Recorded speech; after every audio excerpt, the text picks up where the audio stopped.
dibuixos d'Eivissa, que hem estat fent diverses actuacions arreu de l'illa i per la illa veïna, Mallorca. També tenim perspectives de fer una actuació a Formentera, a Menorca, que per allà no hi ha colla. Allí tenim els Albots de Llevant, que són els nostres padrins, oficialment. Vam començar anant al Parc de la Pau, assajàvem al costat d'un arbre perquè necessitem com unes espatlleres per poder fer el pilar amb seguretat. És una activitat gratuïta, oberta a tothom, ja veieu que hi ha famílies, joves, petits, grans, adults, o sigui, cadascú li busquem la seva funció en els castells. I com diu una terra que portem castells a Menorca també, Formentera, per tot. També té sentit per fer un poc de cohesió entre guies que pareix que no ens trobem molt i no parlem molt i és una excusa per juntar-nos amb mallorquins.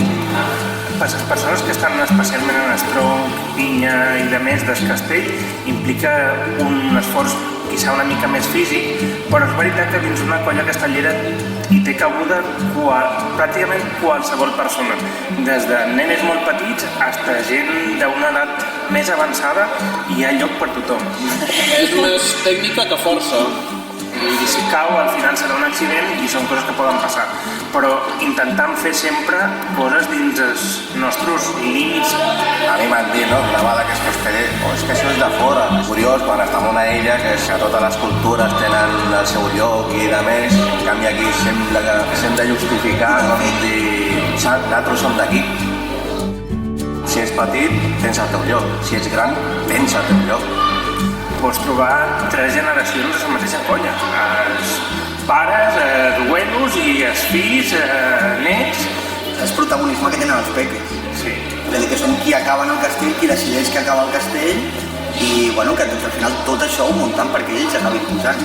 No, volen venir a castells, han fet família, s'ho passen superbé, se senten com superacollits, volen poder dir ells, ells estan encantats de venir aquí. No hi ha cap separació social, tots som iguals, tots formem part de la colla, som un més, som un granet d'arena per arribar als objectius que tots buscam. Fins que no aconseguim arribar a castells de 6 d'una manera sòlida, representa que no arribem a ser una colla castellera, vull dir. Que aquí no hi ha ni figures ni estrelles, o sigui, es reparteixen les forces i nosaltres que la força que es fa entre molts pues, aconsegueix alguna cosa. No és competitiu, però es lluita per millorar. Qualsevol castell necessita un volum de gent el més gros possible, vull dir, quanta més gent hi ha, sempre millor. Es fa com una família, tant dins de la colla com fora de la colla.